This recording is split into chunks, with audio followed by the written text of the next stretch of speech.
नई कहानी नए विचार में हम आज नई कहानी लेकर आए हैं कंगन। आज सुजाता सुबह जल्दी ही उठ गई। आज घर में बहुत बड़ा दिन था। उसकी ननद नीलू की शादी थी। विनोद नाश्ता करके शादी वाले हॉल की तरफ निकल गया। नीलू भी ब्यूटी पार्लर चली गई तैयार होने के लिए। 10 बजे तक सबको पहुंचना था, तो सुजाता जल्दी जल्दी काम समेटने लगी।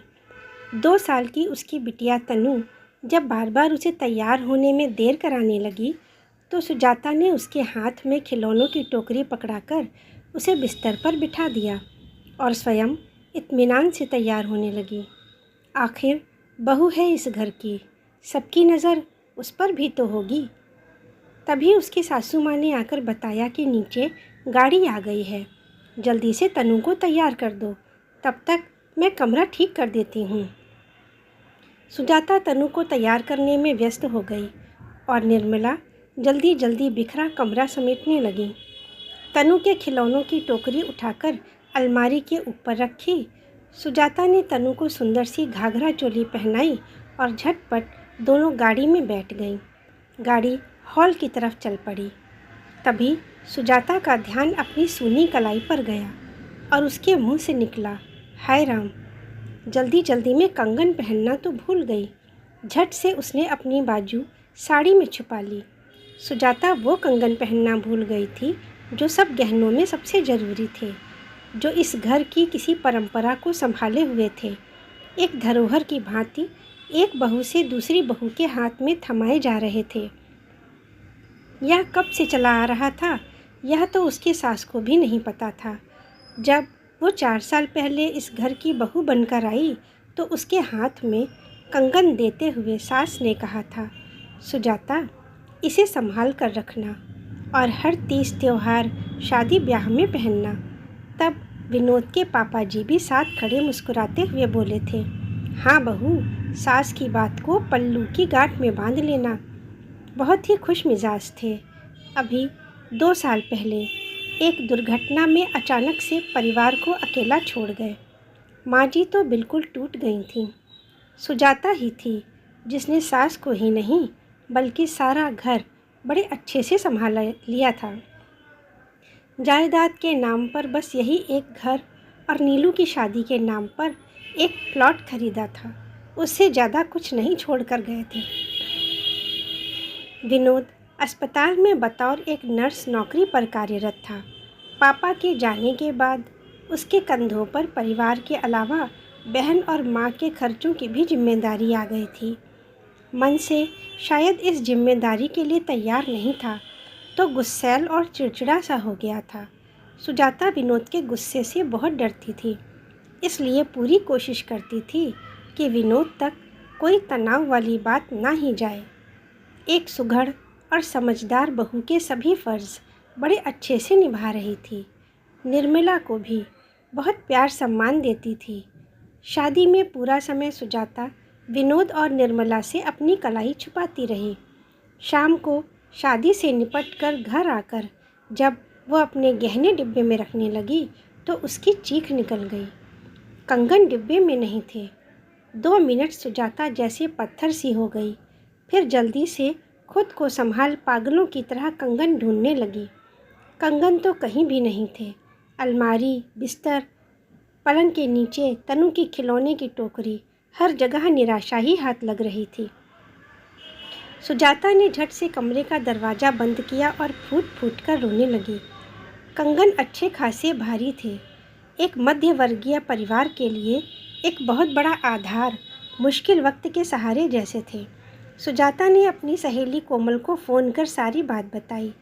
उसने एक समझदार सहेली की तरह सलाह दी कि जाकर अपने पति और सास को सारी बात बता दो, वो सब मिलकर इस समस्या का हल निकाल सकते हैं। सुजाता विनोद को कैसे बताए? वो तो अपने होठों पर उसका जिक्र लाने से भी डर रही थी। मायके जाकर माँ से भी बात की, तो माँ ने भी यही सलाह दी, परिवार की धरोहर खोई है तुमने, भले ही इसमें तुम्हारी गलती है या नहीं, लेकिन बताना तुम्हारा फ़र्ज़ है।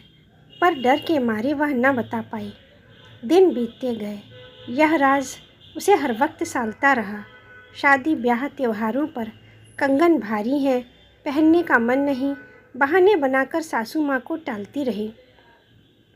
पति को बताने का कई बार मन किया, लेकिन उसके गुस्सा, चीखना चिल्लाना, घर में कलेश, ऐसा ख्याल आते ही उसने खुद को रोक लिया। इसी बीच सुजाता घर खर्च से बचने वाले पैसों को जोड़ने लगी, अपनी छोटी छोटी ज़रूरतों को मारने लगी, इच्छाओं को दबाने लगी। यह जानते हुए भी कंगन खरीदने भर की राशि वो कभी जुटा नहीं पाएगी। फिर भी एक आशा से खुद को बांधे वो सालों आगे निकल गई। बिटिया तनु 21 बरस की हुई तो अपने लिए इंजीनियर लड़का ढूंढ लाई। लड़का ऑस्ट्रेलिया जा रहा था और तनु शादी करके उसके साथ जाना चाहती थी।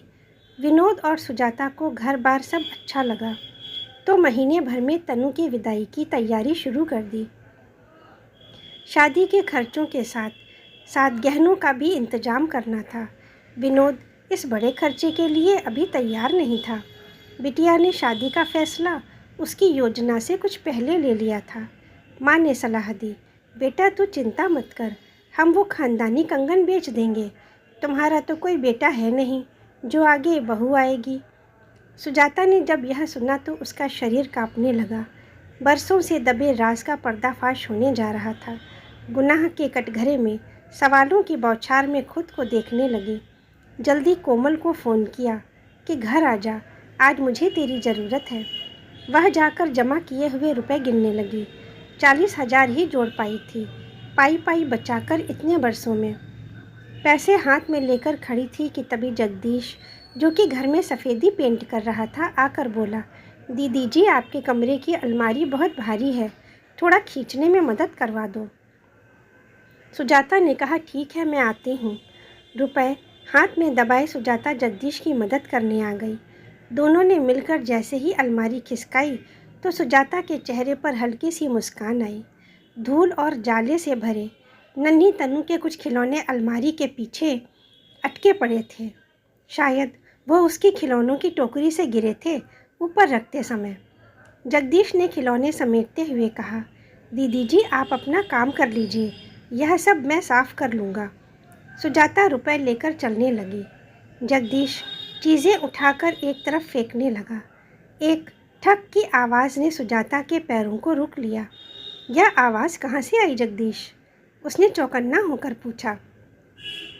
दीदी जी यह कोई गहनों वाला पाउच है यहाँ से। सुजाता को याद आया, इस पाउच के साथ अक्सर तनु खेलती रहती थी और कुछ न कुछ उसमें डालती रहती थी। सुजाता ने जैसे ही उस धूल से भरे पाउच को खोला तो उसकी आंखें फटी की फटी रह गईं।